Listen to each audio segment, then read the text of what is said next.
And hello, movie lovers. And today I actually have a very special guest. And this is a director from the movie The Gallery. His name is Paul Rachid. And it's actually an honor to be able to have him here. This movie is fantastic. I definitely enjoy the interactive activity whenever it comes down to this movie. So, without further ado, let's go ahead. Let's get on with the show. I'm happy to have him here. And let's do it.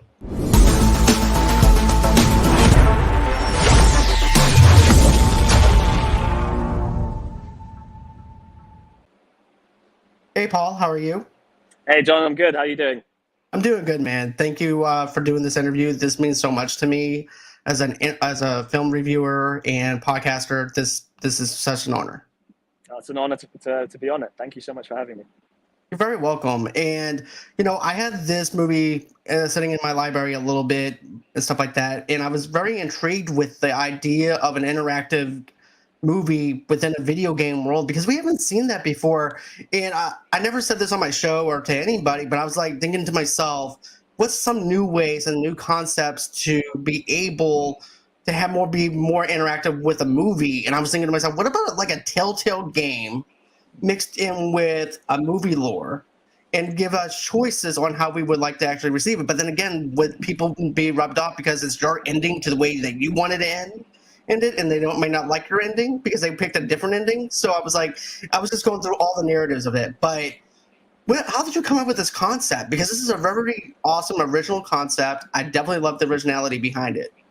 Well, thank you. Well, it's so the gallery, the actual concept of the galleries, which is effectively a hostage thriller set in a portrait gallery, was something that was a concept I've been working on for a good few years because one of my favorite subgenres of the thriller genre is the hostage thriller. You go back to the most famous one of all, which is Die Hard, but then you've got things like Phone Booth, you've got things like Buried, which are a lot more contained. So it was always a subgenre that I was always really interested in, and I had an interest in art as well. So it was kind of a concept that had been brewing in my mind for a long time, but for whatever reason, the planets weren't aligning to actually make it. And then when I started basically working exclusively in interactive film in 2019, I kind of revisited it and was like, actually, yeah, it would suit the interactive format really, really well. Because a hostage thriller and any kind of thriller is about sort of, making a series of high stakes decisions to try and survive or, help other people to survive and so on and so forth. So it kind of just fit like a glove, and and that allowed the planets to align to make it. So it was kind of a twofold process with me sort of just coming up with the concept because it was, a marriage of two things of two elements of film that I really liked. And then, with the format of the interactive, which kind of just unlocked it and allowed me to sort of take it in that more half semi-gamey kind of direction. I definitely like that idea of the fact that you have a hostage situation, which is a thrill ride. Then mixed in with that thrill ride, you get to choose the levels of how the characters would actually interact with that. And my other thing was this. I was like thinking to myself, because from an acting standpoint and stuff like that, it has to be complex for the actors and actresses to be able to have to act one way when you choose a certain level of calmness or intensity. And it's like they have to juggle between both of them to be able to do that. And I bet that was actually really challenging for some of the actors and actresses that was on the set. It's like, okay, well, this person might have chose to have your energy level amped up to where it's more intense. So I need you to be more intensified. So I can imagine that it would be a lot more challenging. Yeah, I mean, I think it's definitely a different kind of language in terms of telling a story filmically. But actually, funnily enough, a lot of the actors that I've worked with on interactive films, I've done 5 now, and a lot of them actually find it quite liberating and an enjoyable experience because I guess on a linear film, if you will, like a traditional film, you have the rehearsal process where an actor will explore a character and explore the different facets of a character and different ways they could approach a scene emotionally and physically and so on and so forth. But on a traditional film, they would have to chuck out all of a lot of the stuff that they experimented with and kind of hone in on one decision. Whereas this, you're kind of telling them you can explore all these different sides of a character and not necessarily throw all of it away because you can explore different facets of a character, whether you want to make them more altruistic or a little bit more self-centered or, a little bit more egotistical or a little bit more introverted, like you don't need to throw all of those out because you can explore different elements of that character on the varying branches of the decisions you make. So on a technical level, yes, it's trickier, but I think creatively a lot of the actors really respond to that freedom that they kind of get to explore different avenues of a character. If that makes sense. Yeah, it does, because it's actually more challenging instead of doing like, how normal filmmaking actually is. They're like, oh, I can actually do something in drama, or I can do a comedy Mm-hmm. within this thriller. If somebody Yeah, decides that they want to be more comedic yeah, during a dark sense of humor kind of situation. yeah. So it gives them different levels to play with, which is something that is kind of, I wish that more filmmakers would actually take that risk and make that challenge. Mm. Also challenging for the actors and actresses as well, because they're like, well, I want to be in something more comical. I Yeah, want to yeah, be more drama, and you yeah, can play around with it and be in a mix of both worlds to where you can experiment on both levels. I think it's very yeah. fascinating.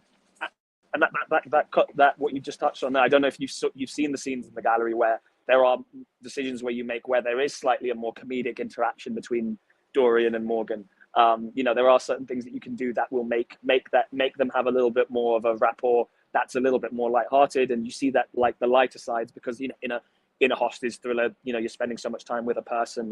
I mean, even Die Hard has moments where there is a slight bit of comedy. There's the elements of Stockholm syndrome, or just because it's fundamentally two people spending a lot of time together, it can't always be extremely intense. Or depending on the decisions that you make, sometimes it can be really intense, and sometimes they can be really, confrontational, and there can be a lot of tension between them. But sometimes you can make decisions that actually, align yourself a little bit more with your hostage taker. So yeah, exactly. You hit the nail on the head there. I love it. I love this because I'm geeked out over it, and Mm. as a gamer, I always like going back and rewatch, not rewatching, but actually replaying a video game that I played, especially if Mm. you get choices. With this one, it has the rewatch value of going in and experiencing something different each time, Mm. and that's what I really like about it. Is this okay? For instance, you can watch a movie one time, like, okay, I'm good. I saw the ending. I know how it's going to end. With this one, you can make the choices with the characters, and you're responsible for those choices that you Mm. make with those characters on the movie. So therefore, it gets played out. You have the rewatch value of a person going back and rewatching it versus it just being like a one-time shot, which is something that I really enjoyed about that concept, because of the fact that I like rewatching movies over and over again, but I want to experience something new, and this is actually a perfect way of actually doing it without having to worry about, oh, I've seen this scene a bunch of times. And now I can quote it. And now I feel like this film is like unquotable because of the fact that whatever choices you make, but I'm not saying that's a bad thing, but it's a good thing because of the fact Yeah. that it keeps it fresh. It keeps it a brand Yeah. new perspective. Yeah, well, I'm glad that's what you think, because there's like 18 different endings, and what I really wanted to try and you know achieve what you're saying, because you want different story to be told each time. And like, I think what was a key thing in that, I think, is the amount of other supporting characters that can become involved in the story, or not involved at all, or die, or so there's a lot of flexibility and malleability with the storyline, the characters that you see, the relationships that you build, and ultimately the ending that you get. So I'm glad that narratively, that you feel that way about it, and because that's exactly what you're always trying to achieve when you set out on one of these films. Right. And my question was this, though, too. How long did it take you to actually shoot this? Because I know it had been a lot of different reshoots that's being taken place, a lot of editing being taken place with this, because of the fact that when you have to make the choices, it gives you a selection of the complexity of the character. So how Mm. long did it actually take you to make this film? Well, I mean, I still work at very, very low budgets, unfortunately. So we were still pretty limited in what we were doing. But it was a 6-week shoot, so it was pretty tight, considering it's effectively two films in one, as you'll know. So we did 3 weeks on the 1981 version with the female protagonist, and then 3 weeks on the 2021 version with the male protagonist. And overall, from that, there's 5 hours of content in total that you could experience in a 70-minute run through. So yeah, it was very tight, and we shot at the height of a COVID lockdown in February 2021. So luckily, all the actors absolutely smashed it and understood this new language that we were trying to make. The crew, a lot of them were crew I'd worked with before in interactive films, so they understood the challenges for their specific departments that come along with it. So we kind of we built a team that was as suited to what we were trying to achieve as possible. within the short space of time, because I guess it's the most ambitious interactive film I've ever made in that sense. So yeah, it wasn't a long shoot at all, and we thankfully didn't need to do any pickups actually. So it was we shot it 6 weeks, February 2021, and then it was ready by October 2021. All the post was ready and done by then. That's awesome, man. That's really cool because what was the idea of you doing this in 1981? Was it the nostalgia kind of thing of keeping in the 1980s? Because I'm a huge nostalgia person because I was actually born in the 80s. So I was like kind of curious about how you played around with that and then make it more modern for the modern day person. Because what I think that's very interesting about this, we mentioned the concepts of it, but underneath the surface of it is like, okay, so you're targeting an audience that's in the 1980s, which would be me. Then you're trying to get the people that are more present day in a 2023 age or 2021 age, and trying to get them on board for this. So you're mixing both worlds into to where if it's not well received for 1981, oh wait, I have an audience for 2023, so therefore I can convert that over. So it's very interesting in how you played around with the 1981 nostalgia, and then you also go ahead and say, you know what, we're moving out of the nostalgia, we're going to go into more present day stuff. So how did you manage to mix the two? How was that? How was the complexity level on that? Well, it kind of was it was something that wasn't originally planned from the outset. It was just sort of kind of a snowball effect, really. So initially, one of the big themes of it is gender. So first and foremost, what I wanted to do was, as you'll know as a gamer, something that's very common in most games these days is you get to choose the gender of your protagonist between male and female. So that was something I knew I wanted to do very early on. And then have two different stories and see how your experience and the perception of certain things and certain beats played out depending on the gender of the characters. But when we went to the location that we were shooting at, which was this lovely sort of grade 2 listed Georgian building in North London, I was walking around some of the rooms and I was like, look, these rooms look like they look incredibly period, like they haven't changed in decades and decades. So I kind of had the idea of like, okay, what if we made one of the versions of the film a period piece? So I started doing my research and I was like, okay, what would be the best year to obviously we were still going to do one of them in 2021, but what would be a really good year that would feel interwoven into the narrative, share themes, but also be very different and give a completely different feel. So, we went down through them, 1991, 81, 71, and 81 just fit kind of really well with the socio-political, themes that were being touched on in 2021, especially in the UK. It fit really nicely, and it's, a 40-year gap between the two of them. And it felt that at that time in history, the Dorian from 81 would have very similar motivations to the Dorian in 2021. So for 81 as a year, there was quite a lot of anarchy around the world. I think Dorian actually mentions it. President Reagan got shot. The Pope John Paul got shot. There was a lot of social unrest in the UK. So it felt like that it was a time where there was a lot of unrest and violence and people rising up against the establishment in a very violent way, just as Dorian would do in the 80s. And then obviously in 2021, you had the backdrop of, COVID and there was a lot of social unrest in the UK and around the world at that time as well. So it just kind of felt, it was something that happened kind of organically in the development process. And then these 2 years just kind of fit really nicely together as two companion pieces. I think so too. I think it flows very well narratively and also part of the plot lines itself. And hold on one second. Jamie actually says 6 weeks. Wow, you smashed it out. Enjoy your chat, guys. But yeah, here's the thing though. I think that the two do go hand in hand because of the 1981 vibe, not only because of nostalgia, but also too with the politics that was going around during the 1980s, like you mentioned. And so it's basically a history piece mixed in with the suspense underneath the surface of it all. And then you also have the two stuff that's happening with COVID. Then you have the other socialism stuff and things like that within the 2021 world. So it definitely works. I mean, it works on both levels as a suspense film, thriller film, political film. So this can go into different genres too. So I like how you play that off as well, because it's hard to do something like that and keep it cohesive. Mm. And it could be some people try to do too much. What you did, though, you balanced it out, balanced the scales, and managed to tell a cohesive story that people can say, "Oh, it was a political thriller," or people can go ahead and say, Mm. "No, it wasn't a political thriller. I saw it in this way," and they can Mm. actually have that water cooler conversation where it's like they see it in different ways, which is something that's hard to do in today's times. Like they want to stick to one genre and say, "Oh, this is what it is." Mm. And with Mm. you, you're using your imagination, you're using your abilities to where it best fits it and best needs it. And I think it's great for a water cooler conversation.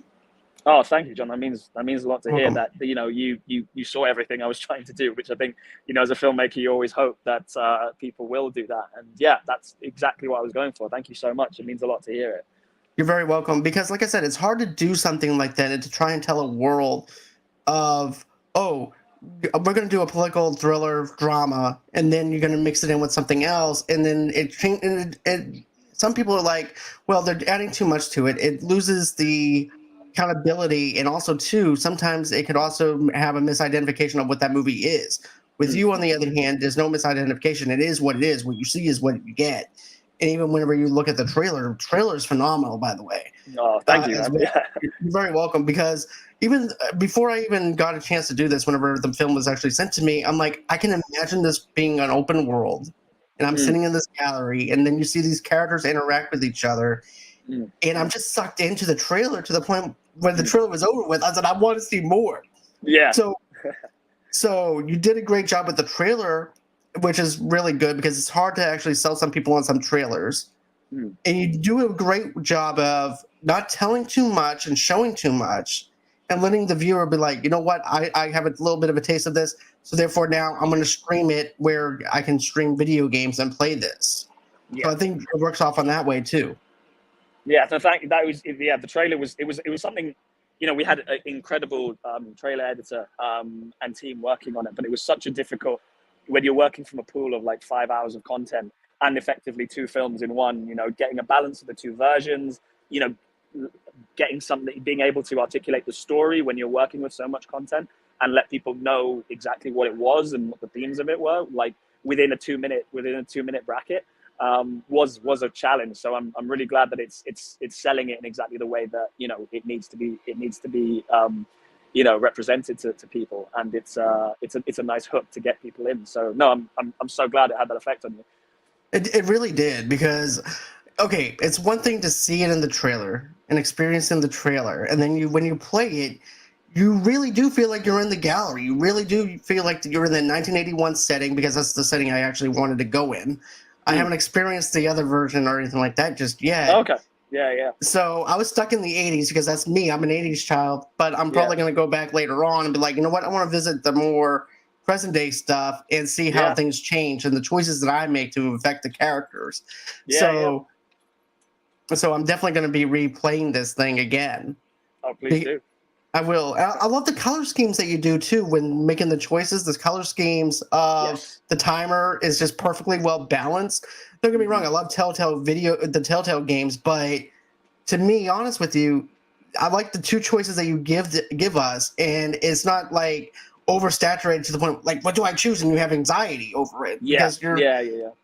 But you give the viewer enough time to process the thoughts of these characters. I'm like, okay, what are these characters saying? Maybe I want to go on this journey here, so let's see what happens. You give the viewer enough time to just process it and slow it down just a little bit to where you can actually have that little bit of flavor. Mm. Yeah, no, thank you, John. And like, I think, yeah, because ultimately that was something I wanted. Now that once we, settled on the fact that, not only were the two protagonists two completely different genders, but also, they're in two different time periods, we really then creatively set about how we can create a difference between those two, musically, visually, even in so like, yeah, when you go and see the 2021 timer and the options coming up, you'll see that the color scheme is blue, whereas Mhm. it's orange in the 81 version. Again, when we were shooting, we shot the 81 version on vintage lenses to give it a little bit more of a softer, warmer kind of feel, whereas we shot the modern stuff on really sharp modern Cook S4 lenses as well. So and we shot a lot more handheld, whereas we did a lot more stuff on the dolly, a lot more controlled dolly sticks, really, really smooth slider stuff in the 81 version to kind of make it look and feel a little bit more in that time period. Whereas we sort of went a bit more handheld and a bit more, to give a more of a modern feel with the 2021 stuff. So More of a that digital was kind of something. feel. Exactly. Yeah. So that was kind of, a running theme in every part of the process that we really wanted to, lean into the difference between the two eras, aesthetically, thematically, and everything like that. You see, that's what I liked about the 81 version. Like you said, the camera angles, the lenses, and stuff like that gives it more of that 80s vibe, which is something that I was Mm-hmm. just sucked into. And that's why Yeah. it stood out for me the most. And then I like how you go and tell me, oh, we're going to switch over to a digital, more 2021, 23 kind of vibe to it and stuff like that. So I think that's really fascinating how you use the different versions, because some people are like, well, we're going to go digital with 1981. I'm like, how does that Mm-hmm. work? Because there was no digitalization. There was nothing like Yep. that in the 1980s. I Mm. think if people would take your approach and do a more of a vintage kind of style, more retro look that Mm. actually presents the 80s. Mm. Because here's the thing, people think, oh, well, I need to have this big, huge thing of, you know, of actually making it look like the 80s. All you have to do is Mm. do some camera work, play around Yep. the lenses a little bit, and you Mm. have that flavor. You have that flair. You don't need to have, oh, let's have, for instance, like, for example, let's have the Ghostbusters logo because it was like Yeah. 1980s. You don't Yeah. have to have all that stuff. Just show I me a mean, little bit of the retro color scheme, and I'm good to yeah. go. Yeah, and it's something as subtle and subconscious as, like you're saying, like our DP Harry Das, he made he was like, I don't want to shoot anything handheld in the 80s version. I want it all to be dolly track, smooth camera, because that's what most of the films back then were looked like. That's what they were shot like. Whereas now you've got a lot more, as you said, a digital handheld kind of really crystal clear, sharp, like images, lots of shallow focus and stuff like that. So right there, stylistically, even something really small like the style of the cinematography and the camera work made a difference. And I'm glad that you picked up on that, and it felt authentic to the eras that they both occupy for that reason. So yeah, no, that's great.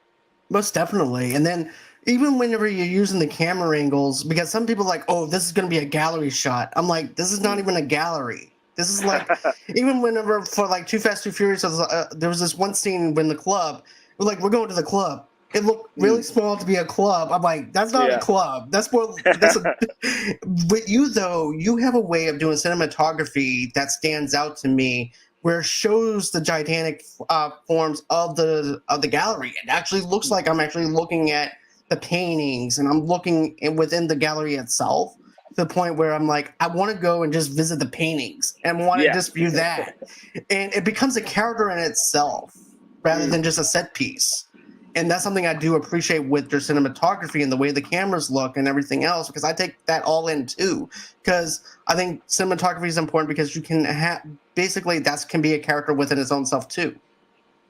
Yeah, no, absolutely. Thank you so much for noticing that. That, like, yeah, it means a lot, because we really wanted to make the most of that, of all the paintings, and because they were characters in themselves. So like, and we spent so much time in that gallery room, that we wanted them to feel like they were eyes that were watching this hostage thriller unfolding, so that all of the people in these portraits on the walls were characters in themselves. So yeah, no, absolutely, that was definitely something we intended. Right, because here's the thing. Some people, like, if they look at a painting, they're like, oh, the painting looks like it's watching me. Mm, So therefore you can have that whole entire aspect of the painting is like the audience, as if the audience is watching these characters interact, and these paintings are interacting with these characters, looking and witnessing just as the audience is witnessing what's going mm. on. And it tells a beautiful story in that kind of retro aspect of it, which is something I do appreciate it. Oh, thank you, John. Really appreciate Very that, man. welcome. But yeah, hands down, this is actually probably one of my favorite movies that I've reviewed so far, and so much Oh, original behind it. I really, like I said, this is no joke. I'm probably gonna go back and rewatch this thing and please try and do. pick out different things. As a matter of fact, I'm gonna tell one of my friends who's also a gamer, Jamie, who just commented as well, is also a gamer. So I'm gonna try and Mm, get her on board to play this game and tell me what she thinks of it and everything too, just to get more more of your stuff out there, because this thing deserves to actually have the fire that it deserves to have. Oh, thank you, man. That means a lot. And we've got our cinema. We're starting to try and move into the cinemas with interactive films. The galleries. Mhm. Which is something we weren't really intending when we set out making it. It's been selected for some film festivals, including the Dinard Film Festival in France, which is quite a prestigious one over here in Europe. And we've got a limited cinema release in London next week. And the way that those screenings work is we give audience members glow sticks when they go in. And then every Okay. time we use the pause choice option, which you use the time choice option, but we use the pause choice option. So whenever there's a decision, the screen pauses momentarily, and we hover over one option. Everyone who wants to vote for that option raises a glow stick, and then you go to the other option, and whichever is the most popular is the one that gets chosen. So it's this amazing communal, immersive kind of experience that audiences have been really, really responding to, and it's amazing being in a room with a big audience, because you hear people groan if their choice isn't the one that gets picked, or you hear people sort of like laughing if it's like everyone's majority gone for something that has sort of like a dramatic impact to it. So it's kind of interactive film. I think I like to think it's got a future in the game and the film world, and it's really nice to just be kind of experimenting with the form and just seeing how far it can go. And that's I always just want to be pushing the boundaries and seeing and crossing over, especially to the film audience, because I think people want to be able to have more agency in the stories, and I think it's great to experience things as a group as well. That's one of the great joys of going to the cinema, of being Right. in that community and watching something. So it's been really exciting, kind of seeing your response, playing it on your own as a more gaming one-on-one experience, but also seeing people in a group experiencing it in the cinema. So I'm so delighted that you enjoyed it as much, because I'm so proud of it as a film. You're welcome. And that was going to be one of my next questions. Like, how do you go ahead and push this into a movie theater when you're having to make choices? And then I'm like, how does that work? And because here's the thing, you narrowed it down. You have to have some type of pointers to where people like, okay, well, we can choose this one, so therefore that's the choice that we're going to make. And then there's always the Mm, groaning that somebody does. Oh, I didn't want that one. But it becomes mm, it becomes more of the fact of like an event, mm, rather than just going to a movie. The mm, last time I actually felt like that there was an event was probably in the Batman 1989 movie, or it was mm. actually when we had the Rise of Skywalker, not the Rise of Yes, that Skywalker, was but the Force uh, Awakens. the Force Awakens. Yeah, I remember sort of the world stopped for that film. Basically, Right, like it was like, yeah, it felt like a throwback to the anticipation that you would have a film in the '90s when I grew up. Film premieres were just so big and stuff like that, and yeah, everyone was talking about this film, and it was a cultural thing that everyone was talking about. Have you seen it yet? Have you seen it yet? right, So that would be the ultimate. That would be the ultimate goal eventually. Have interactive right, films standing shoulder to shoulder with big releases, and who knows where, being selected at big film festivals, and hopefully at some point getting considered for all the major awards. That right. would be, there's no reason why not, but that would be the end goal many years from now, hopefully. Right. Like I said, this actually feels like an event, something that you would actually go to. This actually feels like a rock concert in a sense, because you're getting to experience something with other people. You're getting to interact with the movie. Basically, your movie would be like the rock star, and we're pointing our lasers at the screen, selecting what we want as an ending or what these characters do, while also looking and seeing what other people are, how they're reacting to what's being presented to them. So it actually feels like an event. It actually has that conversation of, oh, what, and maybe even chat later on with some random person that they don't even know. Hey man, what did you choose? What was the intensity of that? Why did you choose this one versus this one? It has that flair of maybe creating friendships too, because I've seen where friendships can grow over a movie with some random stranger. For example, up in Canada, I'm actually friends with somebody, and they said that they went and saw a movie.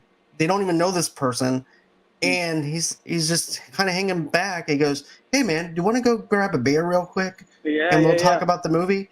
And he went on ahead. He went to got a beer, and they started talking about the movie. So I could see this being in that kind of way where people want to talk about it and want to talk about it with other people that had the same experience as they do.